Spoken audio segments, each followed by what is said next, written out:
Así que nada, vamos a dar comezado con isto.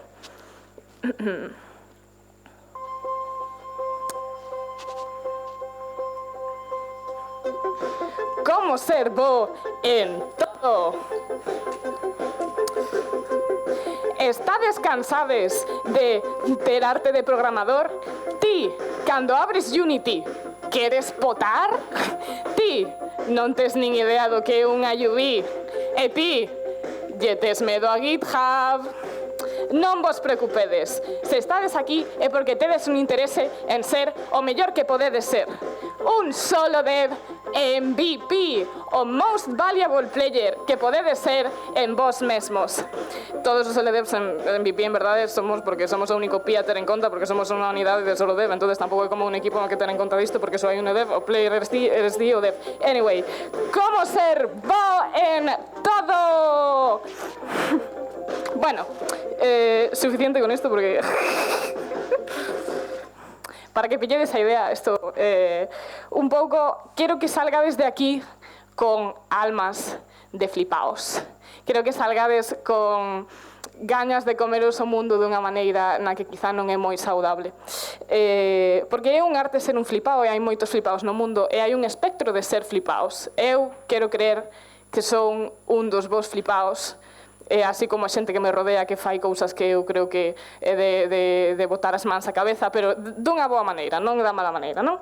Entón, como ser bo en todo? Que parece como unha pregunta un pouco imposible de alcanzar, porque xa me diredes, pero eu teño un pouco unha cousa na cabeza que non me deixa de dar voltas todo o día. Si un pouco este tipo de flipao que non queremos ser o flipao para ben. Hai unha cousa que me ronda moito a cabeza, que é a incompetencia psicosomática. Non sei se isto é algo que vos escoitastedes algunha vez. Non sei se coñecedes a este man. Este man é Terry A. Davis, é o chamado do Temple OS. Este home sufría esquizofrenia e tivo unha serie de episodios maníacos nos que Deus lle falou nunha das súas alucinaciones lle dixo que tiña que crear o terceiro templo na Terra, o profetizado na Biblia, non? Que ele ia ser o creador que iba a crear ese templo que toda a xente levaba esperando dende o ano 70. E claro, este home, frente a esta alucinación de Deus, dixo como vou facer o terceiro templo da Terra, non? O sei que o fixo en forma de sistema operativo. Isto é unha verdadeira barbaridade, o sea, este home estaba... Isto é unha esquizofreniada total.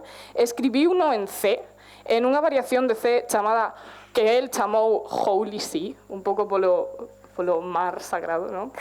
Que parece bastante loco, co seu propio compilador, co seu propio kernel, en fin, unha verdadeira esquizofreniada. Este home era profundamente talentoso do que facía, pero se logrou acabar este sistema operativo non era por a incentivización externa, xa que internet estaba en rima deste home, sufría bullying, lle chamaban a súa casa, lle perseguían pola calle, pero el tiña confianza de que o Señor lle dixo que tiña que facer este terceiro templo, entón el estaba centrado en que tiña que facelo.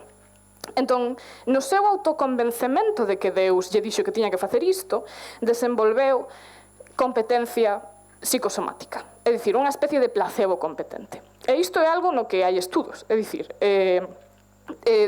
por exemplo, fixeron na Universidade de Minnesota en 2016 un estudo no que separaron a 2 grupos de nenos para facer unha tarefa complicada para a súa idade. Entón, a un grupo de nenos non lle dixeron nada e a outro grupo lles dixo: tedes que facer esta tarefa como se foses Batman, non? Teñen que como chanelear o seu Batman interior para facer a tarefa. E o grupo que estaba invocando a Batman psicosomáticamente terminou facendo un traballo especialmente superior por riba do outro grupo que non tiña estas instruccións, non? É dicir, competencia psicosomática, unha especie de placebo placebo psicolóxico, non?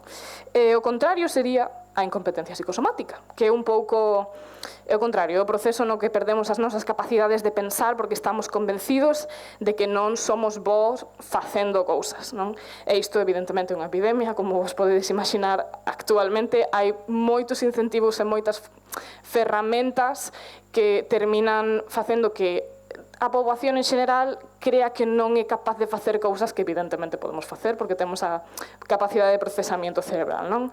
E quizás é algo que non nos afecta tanto a nós porque estamos nun apartado, nun sector máis especial, porque temos intereses por fora do promedio, porque sendo persoas que desarrollamos videoxogos, pois quizá temos outra filosofía de vivir, non? Pero que sí que hai cousas que se nos siguen atragantando a todos.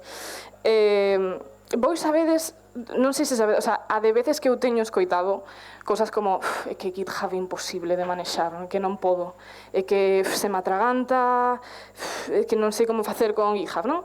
E ao mellor digo, vale, pero algunha vez probaches unha GUI, non? Maybe fork, que pull, push, commit, non ten máis complicación, non? Pero ao mellor esa persoa está en plan xa farei. E despois non fan nada, non? Eu o sei porque eu era esa persoa. Eu non usei GitHub ata que non perdín un proxecto. A ver, GitHub é sinxelo. GitHub, se vos sabíades usar un tutorial de 2010 para sacar un código secreto de Club Penguin, podedes usar GitHub, non? Que, por cierto, leva un virus. Así que non usedes este tutorial en concreto, vale? Pero GitHub sí, GitHub é importante, porque iso, eu non me puse nesa posición ata que perdín un proxecto, e o que eu non me din conta de que non fun tonto. Eu fun tonto non por non saber usar GitHub, senón porque non o estaba usando, non? Isto se expande cando estamos traballando, non só cando estamos traballando como solo devs, senón cando traballamos en equipo.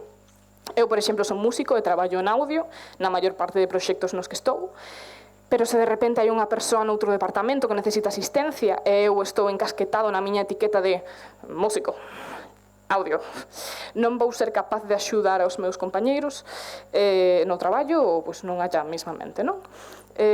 Así que eu vos traio unha filosofía que estou intentando aplicar na miña vida, a min mesmo, porque estou intentando desfacerme da miña incompetencia psicosomática, porque o meu perfil tamén require que eu sexa unha persoa moi generalista, non? Esta filosofía eu a chamo... Non me dices para... Escoitade. Partimos de que hai unha desconexión. Unha desconexión entre a nosa autopercepción identitaria, o que nos creemos que podemos facer ou non, e as nosas capacidades computacionais. É dicir, o corpo humano é un sistema profundamente eficiente, que convierte unha maza en un bocata en pensamentos profundamente complexos, non? Somos sistemas que temos unha media de 80.000 millóns de neuronas, non? Somos ordenadores andantes que requiren moi pouca enerxía para funcionar e olvidamos isto todo o rato. Non somos conscientes das capacidades que temos e moitas veces o cuello de botella é emocional, porque se eu penso, es que fulanito é moito máis intelixente que a min, non? Isto pasa cos nenos. Aos nenos se está dicindo todo o rato que o teu irmán é moito máis listo que a ti, non sei que, por exemplo. Pero claro, despois a nivel práctico que pensas, esta persoa en capacidade quizá ten 10.000 millóns máis de neuronas que a min, sabes? Quizá esta persona ten 90.000 millóns de neuronas, pero que eu teño 80.000 millóns de neuronas, que estamos tontos, porque estamos comparando cantidades que son inadmisibles, que seguimos teniendo unas capacidades que non ten sentido comparalas baixo esos términos, porque, de novo, compárate cun pez, sabes? Temos sistemas que son moito máis complexos dentro da cabeza, non? Entón, claro, eu cando perdín un proxecto por non usar control de versións, non foi por falla de capacidade cerebral. O sea, porque agora uso GitHub E a capacidade a tiven sempre, o que pasa que antes, pois, o problema era o cuello de botella emocional. Entón, con normaliza as palabras, partimos de que sempre imos ter a capacidade computacional independentemente da tarefa. Eu podo. Normaliza espabilar, non? Skill issue. Implica ignorar a dificultade para exixirnos máis a nós mesmos. Pensar, ser médico e ser abogado non é difícil, non. Ter os recursos monetarios ou o tempo para selo, iso é un problema loxístico, non? Iso é outra cousa. Pero non é un problema mental, non é un problema de capacidade, non poñernos a nos a pensar eu non podería ser porque non teño a capacidade de estudar tanto, non? Como todos temos sistemas moi parecidos e se hai moita xente facendo unha cousa, nós seguramente tamén podemos facela. Entón, eu non sei programar en C#, por exemplo, pero eu non considero que sexa complicado. E dirás, bueno, como vou saber se algo é complicado se non o sei facer?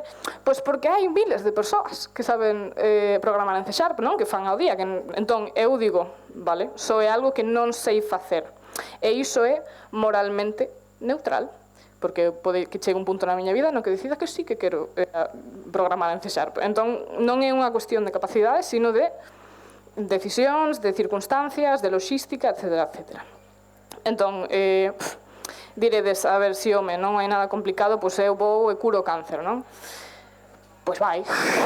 Haberá algún flipao que en algún momento, pois vai e cure o cáncer. Porque, estadísticamente, para que iso ocurra, fai falla que haya moitos flipaos que digan, pois eu vou, non? É o intento. Eu quero ser un deses flipaos que está aí fora. Espero ser un flipao que teña pois algún tipo de éxito nas cousas que intento facer, non? Pero facer as cousas con ganas e apuntando alto, aínda que falles, quizá topas polo camino algo que é moi útil para a sociedade en xeral. Entón, en resumen, o que queremos facer é fortalecer o músculo de facer cousas difíciles, non? E como facemos isto? Porque hai que practicar ao borde da incompetencia todo o rato. Hai que estar no borde do que non sabemos facer, non? Estar como a punto de fallar sempre para poder aprender dese proceso. Eso estar nun estado no que non temos comodidade. Non temos a comodidade de saber que vamos a ter éxito no que estamos facendo. Eso é algo moi complicado de xestionar. Maximizar o tempo que pasamos nese borde, sin embargo, aumenta potencialmente as nosas capacidades, entón queremos estar o máximo posible estando a punto de matarnos. Iso é un pouco, non é moi sostible se non o facemos ben. Entón, eu levo rompéndome a cabeza durante moito tempo para intentar facer ese proceso máis sostible posible para a miña saúde mental. Entón, isto é como xogar a apostar. O cerebro vólvese dependiente de dopamina, verdad? Entón, se logro facer que o meu cerebro quede adicto ao proceso de lograrei facelo ben, esta vez o farei de verdade. Igual que o exercicio regula o noso corpo e ao principio doe un pouco, o exercicio do cerebro regula a nosa mente e tamén ten o mismo proceso. Así que se ao principio doe un pouco estar facendo cousas como madre mía, agora teño que usar GitHub, que como pongo pool, non sei que, pero despois, cando o cerebro xa está máis exercitado, é algo que termina sendo positivo para a saúde, evidentemente, non? Entón, eu estou intentando facer un sistema que a min me funcione para non perder a cabeza. Este sistema o chamo facer cousas. Sepárase en 3 seccións, que as seccións que son necesarias, polas que son necesarias pasar para facer cousas, non? Que sería a autosatisfacción, o proceso e o obxectivo. Entón, isto é algo que a mí teño unha profunda pasión por diferenciar. que non temos en conta a maior parte do tempo o apartado da autosatisfacción en facer as cousas, non? Este home é Scotty West e acuñou o término autosatisfacción nos seus cursos de guitarra. Este é un home que leva dando clases de guitarra como 40 anos. Ao largo da súa carreira, terminou descubrindo que os guitarristas que practicaban o que lle estaban os seus profesores, é dicir, escalas para arriba, para baixo todo o día, esos alumnos non terminaban deixando a guitarra pois aos poucos meses, un ano, 2 anos, e que os alumnos que non facían caso e terminaban tocando as cancións que querían tocar, como Nirvana, etcétera, etcétera, eran os que despois, co paso dos anos, terminaban tocando, pois unha década despois, seguían tocando a guitarra. Isto é a parte da autosatisfacción, é dicir, sen autosatisfacción o proceso entero caese abaixo, da igual o proceso, da igual o objetivo, non vai haber unha posibilidade de manter iso a longo plazo. Isto é unha movida que a xente confunde todo o rato, porque non é o mesmo a motivación que o motivo. É dicir, se vos estades estudando unha carreira, o motivo pode ser, pois, sacar un título, por exemplo, non? Pero esa non é a motivación, porque todavía non tes o título. Entón non te está motivando actualmente o título porque non o tes, non tes título, non? Ou se faz deporte, se o teu obxectivo é, pois, gañar peso ou perder peso ou ter músculo, non? Pensas, claro, a miña motivación é que quero estar forte. Iso non é a motivación porque non o tes todavía, iso é o motivo que queres estar forte. A motivación é outra cousa, é un estado que require mantemento, porque é totalmente emocional, non? É como, vale, pero agora mesmo como salgo da cama para ir ao gimnasio, non? E esa motivación é como moito máis difícil de atopar que motivos. É a parte da autosatisfacción, de novo, tener que estar tocando Nirvana para poder seguir estudando a guitarra, non? Entón, para isto, unha vez temos a nosa motivación, va a haber un proceso, evidentemente, que, pois, ten 3 pasos, o proceso principalmente, que é o ego, o método e a ferramenta, non? O meu paso favorito é o ego, evidentemente, non? Gran parte das nosas ganas de ser bons en todos, de ser bo en todo o que facemos, ten moito que ver coa nosa imaxe persoal e o que queremos facer e o que non queremos facer e o que queremos como aportar e axudar os demais tamén. Cando hai un grupo de persoas que intentan vender unha imaxe ou un curso un pouco a vibe da manosfera de ti vas a ser un home de verdade ou vas a este ano as túas como se din os cosos de ano novo, non? Que este ano sí que vades ao gimnasio. Están vendendo como unha imaxe que está como facilitando o teu ego, pero que ao mesmo tempo non o está tendo en conta. É dicir, moitas veces non estamos pensando nas nosas emocións cando estamos no proceso de pois vou a normalizar espabilar e vou facer isto, vou estudar porque teño que poñerme encarcodos e facelo. Estamos tratándonos a nos mesmos como se fósemos robots e iso non é sostible, non? O ego non, precisamente porque o temos, somos criaturas profundamente emocionais e non podemos ignorar o noso estado emocional. E o ego é como o stock market. Como podedes comprobar neste profundamente detallado, claramente útil gráfico, o ego vai subir e vai baixar a medida que facemos cousas dependendo do ben e o mal que salgan, non? A longo plazo, igual que no stock market, o obxectivo é que vaya subindo despaciño, non? Como que o noso ego, pois, a poquillo vaya mellorando e vayamos gañando máis confianza nos mesmos, as nosas cousas vayan saindo mellor, non? Pero claro, para que isto sea sostible, tenemos que facer, hai que diversificar, hai que facer a maior cantidade de cousas posibles, porque eu, por exemplo, no meu caso en concreto, eu non cociño nada ben. eu comería pan mustio de fai 3 semanas. Entón, o meu paladar non é o mellor microclima como para eu desarrollar as miñas capacidades culinarias, non? Entón, cando eu intento aprender a cociñar, o meu ego fai...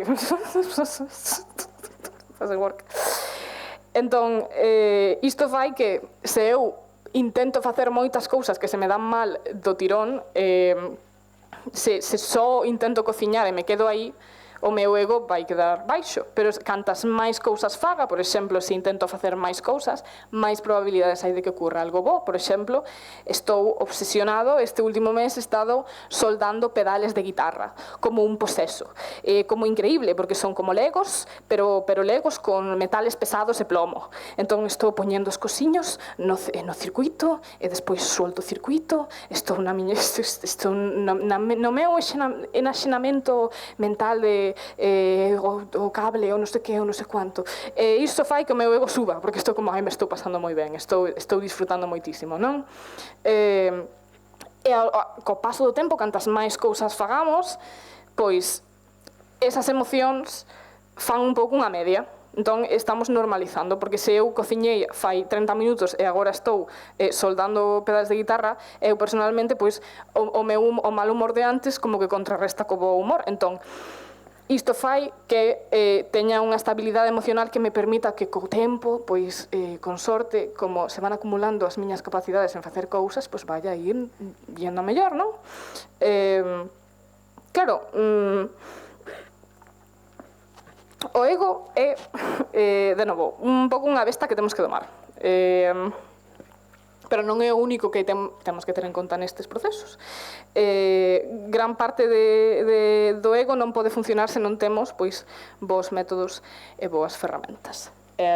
Vou beber rapidamente, que senón vou morrer. Pero, bueno, o método ten que ser personalizado. É dicir, é un pouco complicado o tema de existir dentro dun sistema educativo, porque, evidentemente, estás movendo o teu aprendizaxe xunto a outras, a unha masa. Estás movéndote cunha masa de 30 persoas ou máis, non? Entón, ese método non é tan efectivo en disciplinas artísticas, no que quizá non falla tanto ir por este camino, non?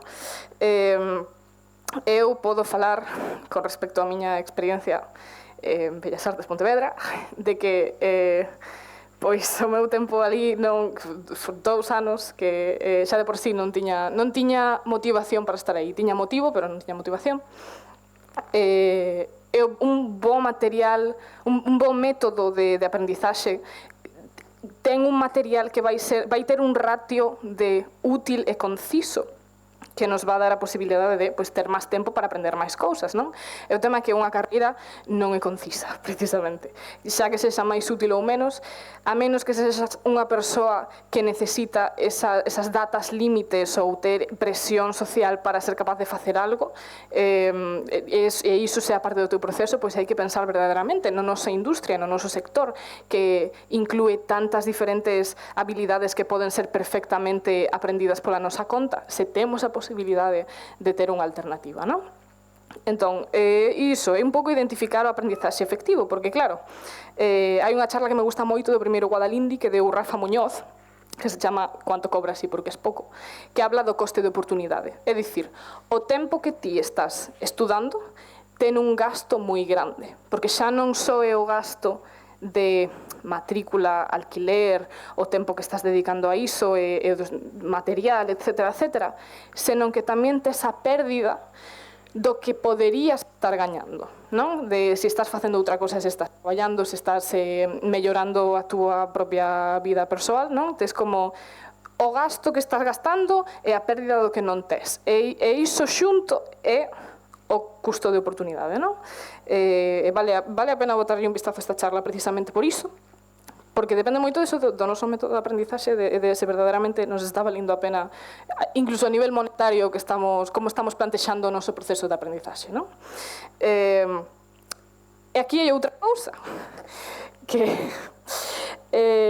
aparte de isto, hai que saber identificar se o material que estamos estudando nos está sendo útil en base a cantas cousas nos está descubrindo que non sabíamos antes, non? Entón, eu teño este gráfico moi útil que creo que non fai falla que explique porque é bastante entendible xa só pola súa propia conta, pero vou a explicarlo igual por si acaso queredes un pouco máis de profundidade. Isto se basa en que no noso coñecemento está estes ejes, non?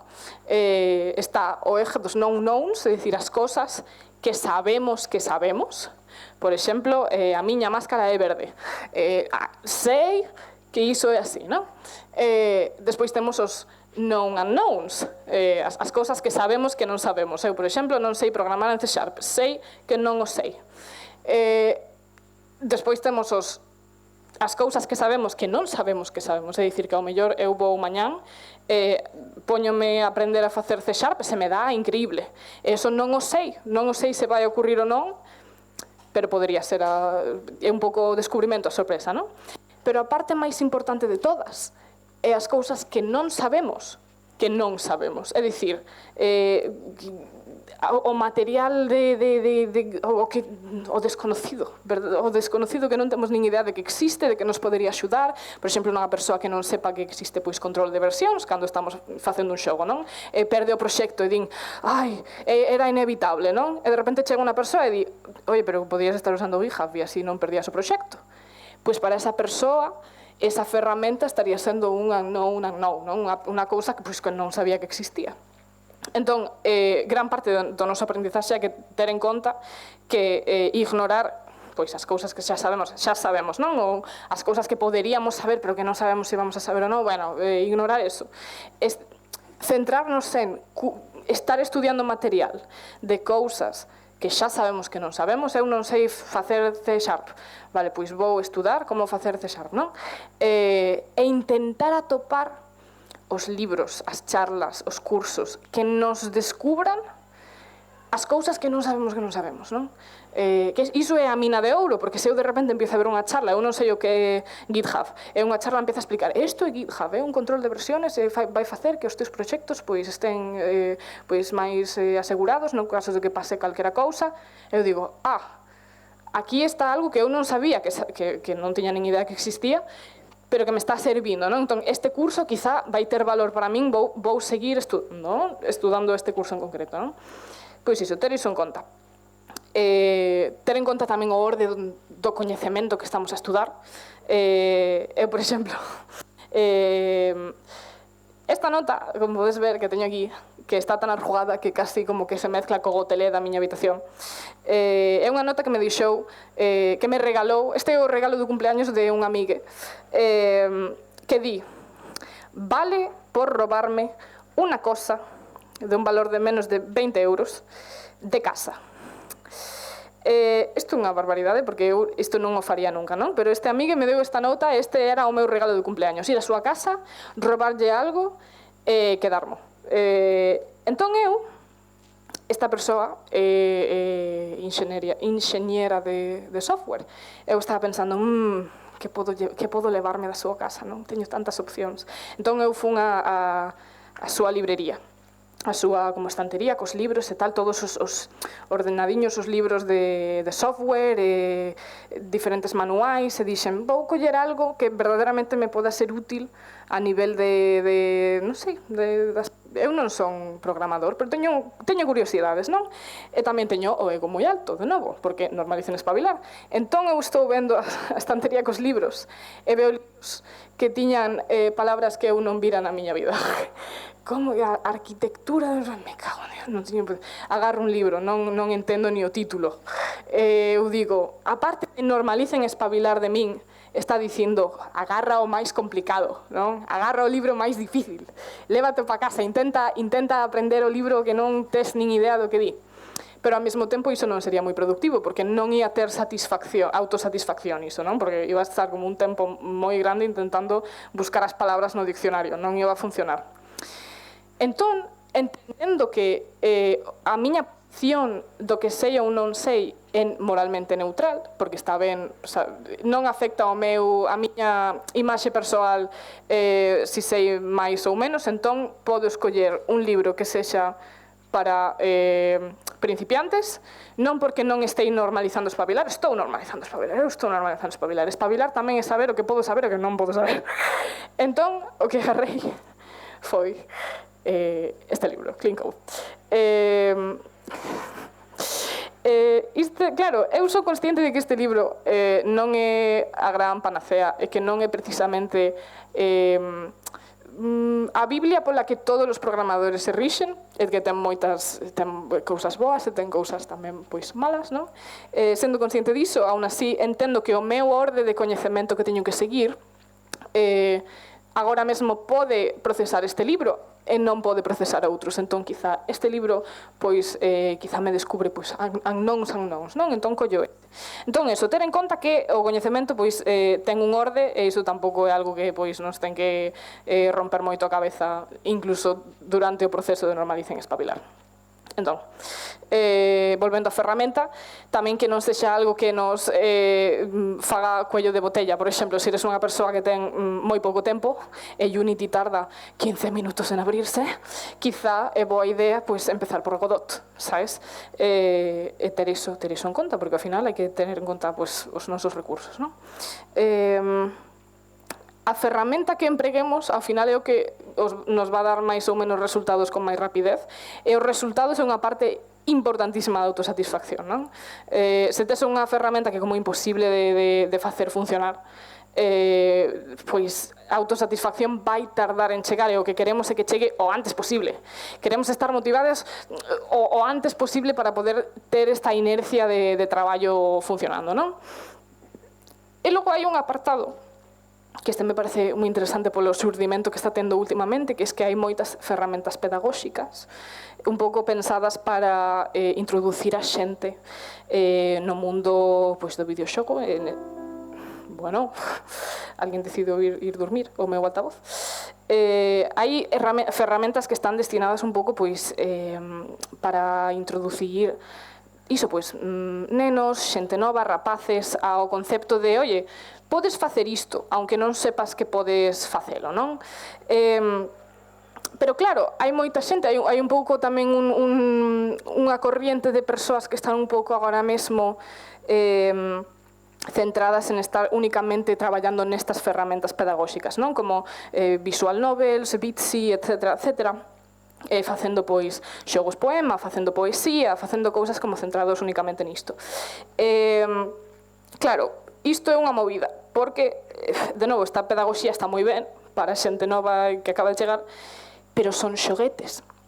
Entón, claro, eu estou na opinión de que un cerebro con 80 billóns de neuronas vai chegar a un punto no que isto xa como que se queda pequeno, non? Que hai que intentar darlle ao noso cerebro mellor, hai que darlle mellor nutrición, non? Que, bueno, pois iso, rollo, normalicen espabilar, non? Entón, iso. Está o concepto de apuntar ao obxectivo adecuado. Isto é unha movida tamén, porque claro, ti estabas xogando aquí e de repente, como agora estamos no mindset de podo facelo todo, temos moitísimas opcións con respecto a como mezclamos as nosas habilidades, non? Un exemplo disto que experimentei fai pouco, que eu agora estou facendo pois xoguiños en Godot e tal, e dixo, hai cousas de cine que podo aplicar aos meus xogos. Por exemplo, está o concepto do dolly effect, que este como o efecto de cando estás como facendo un zoom nunha cámara mentras a cámara está moviéndose ao mesmo tempo, e iso fai como que o sujeto está quieto, pero a parte de atrás como que cambia, non? Eu dixen, técnicamente podo facer isto nun xogo. O sea, isto é posible porque o xogo ten unha cámara e ten obxetos, non? A nivel de como funciona físicamente, a ver cousas, é posible facelo, non? Entón, centreime en intentar darlle aí vamos a dar un par de ouriñas a ver a facer probas, non? En efecto, podía facer este dolly effect e dixen, que gusto, que gozada, non? Estar mezclando cousas que un non tería en conta, non? Como pillar cousas de cinematografía e añadirlas a facer videoxogos, que evidentemente videoxogos cae un pouco de caixón, non? Pero que de repente as nosas ferramentas e posibilidades son xigantescas.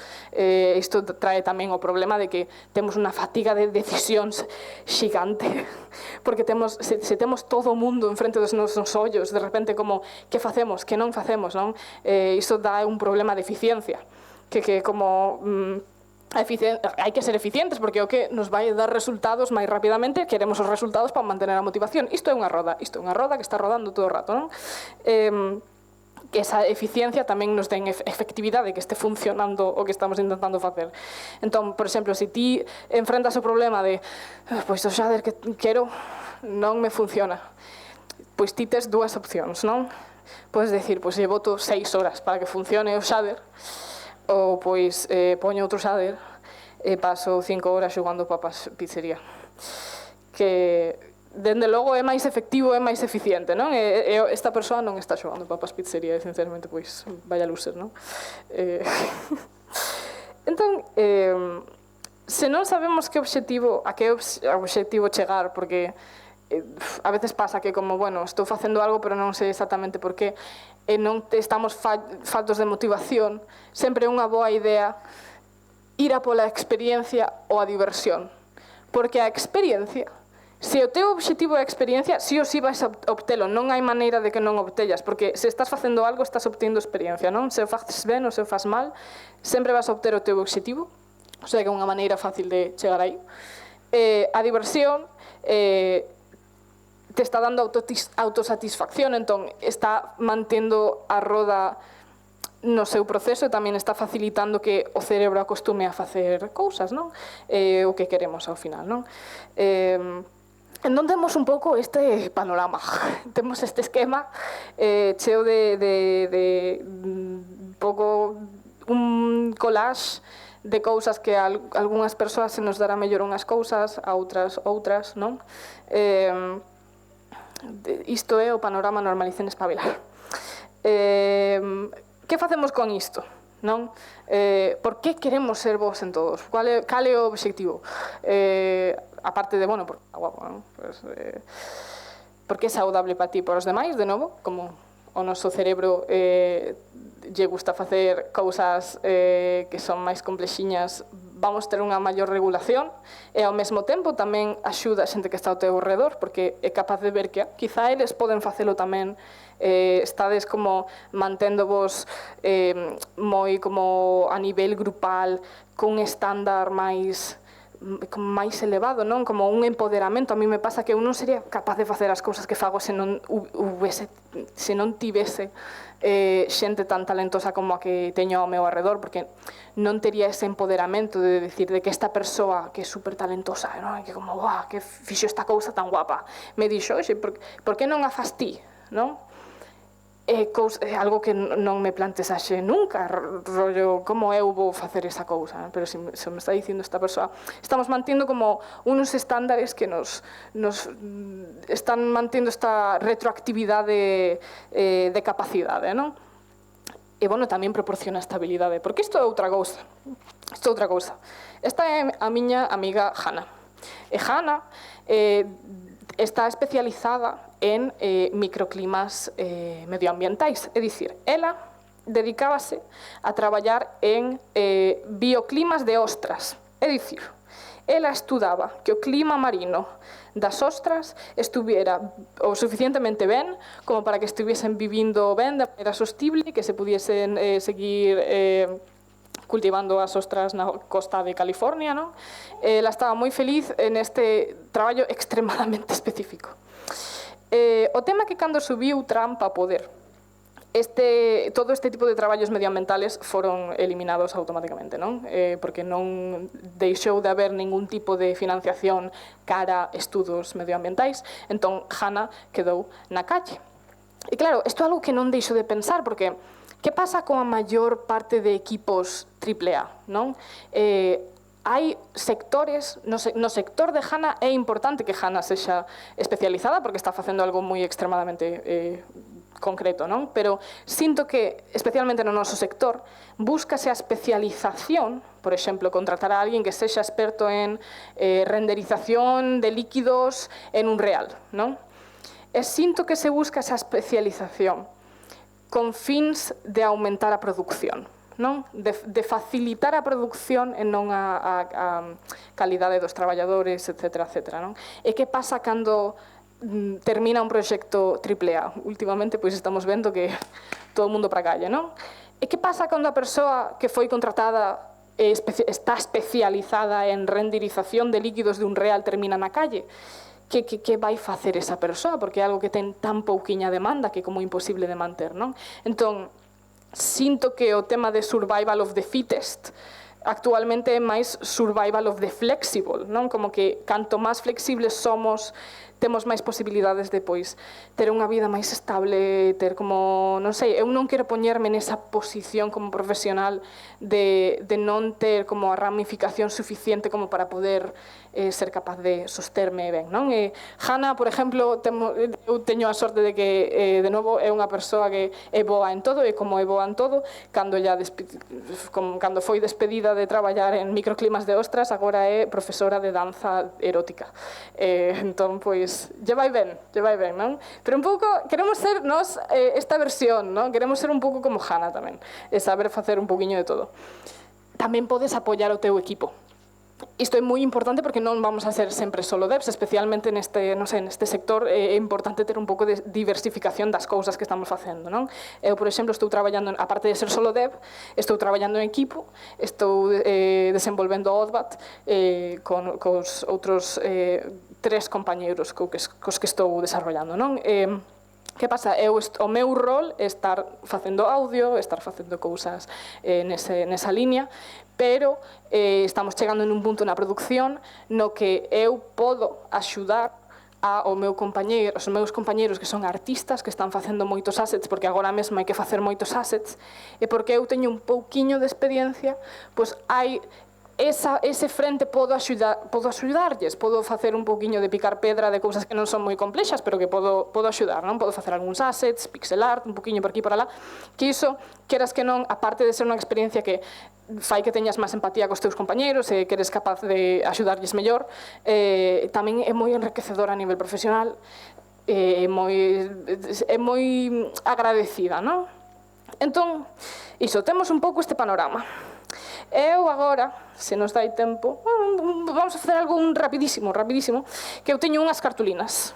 Eu quero que vos recollades, vou moverme para ir dando vos as cartulinas, quero que escollades cal é o apartado no que máis dificultade tedes como persoas. Vamos facer un pouco...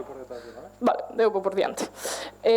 Escollede, non había verde, así que como un amarillo máis oscuro, un pouco pensade cal é como das 3 a vibe que menos... Podéis ir pasando se queredes despois a este.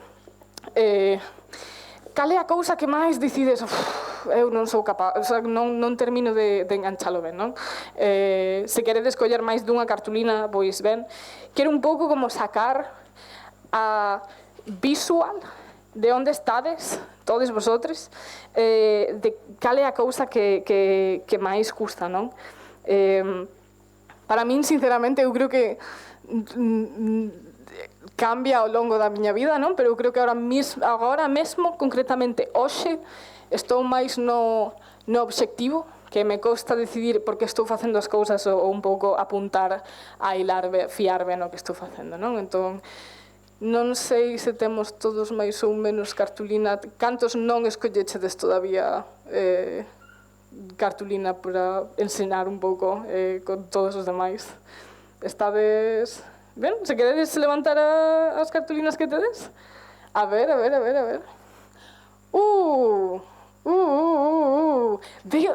Vexo moitos procesos, Sí. Non sei cal é, o sea, en total non sei cal sería a conta, pero eu creo que máis de un tercio son temas de proceso, Non sei. Pois eu creo que vos... Que? Só deis unha? Aquí hai máis, Bueno, quizá ese era o problema desde entonces, non? Hai alguén que non haxa tido a oportunidade de ter máis dunha cartulina?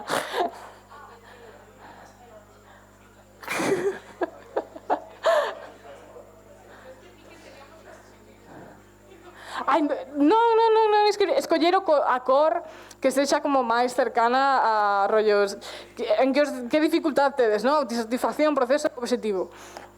Vale, entón xa temos un pouco máis variación. Bueno, vexo moito autosatisfacción. Está isto cambiando. Agora, non sei se temos tempo para charlar un pouquiño, se estamos como... Tres minutos ou 3 preguntas? 3 minutos, vale, pois, non sei, decideme cousas vos, rollo, que vos dá impresión isto. Ti.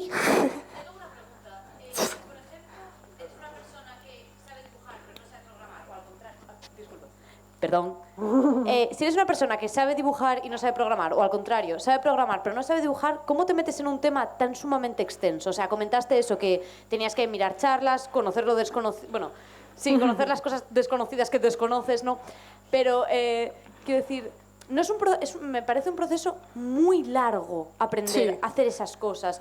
No sé cómo lo ves tú, sobre todo para lo de la autosatisfacción, al ser un proceso tan sumamente largo. Sí, o primeiro que ir autosatisfacción. De novo, ao mellor se ti és unha persona artista que non sabe programar, pois pilla unha ferramenta pedagóxica, pilla un Bitsy, no que sea, o que sexa, non? Programa a cousiña máis chiquitiña. O obxectivo seguramente sexa facer algo que ti admiras. Se ti tes un interese como persoa artista por programar, que este é o meu caso, non? Ou unha persona que programa polo arte, é porque admiramos algo, non? Porque vemos un artista, unha persoa, unha obra, e dicimos, bof, isto va duro, eu quero facer iso, non? Entón, que é o máis cerca que nos pode deixar aí, ou a ese sentimento parecido, pero dende logo 100% hai que apuntar a automotivación, non? Empezar polo sinxelo, polo pequeniño, a cousa que máis vai ser máis útil, non? Non sei se te de... Gracias. Gracias a ti. ¿Tenemos tiempo para una más? Una más, ¿sí? Ahí está.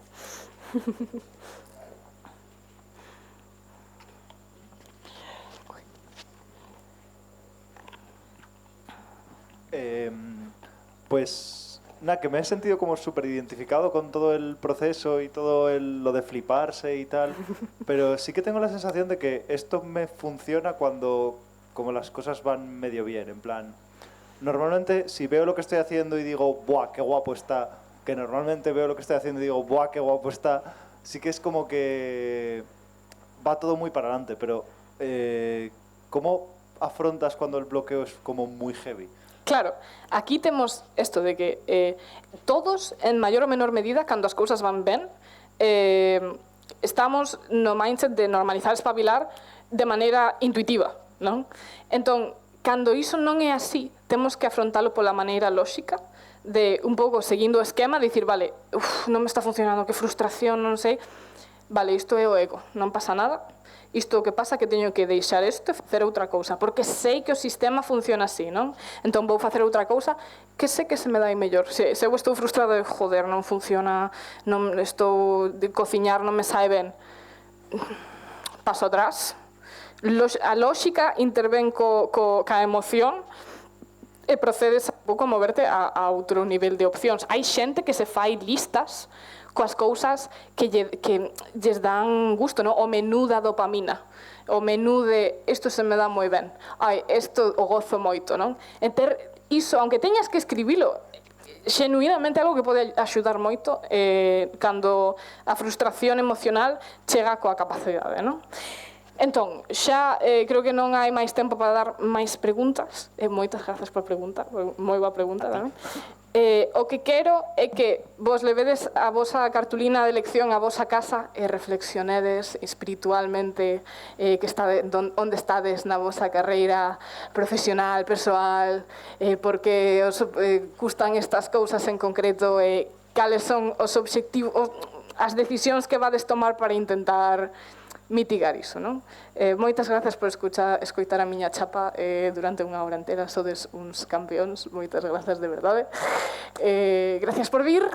Agora vamos a tomar un pouco de descanso, ir a comer e despois seguir disfrutando do evento. Así que moitas grazas.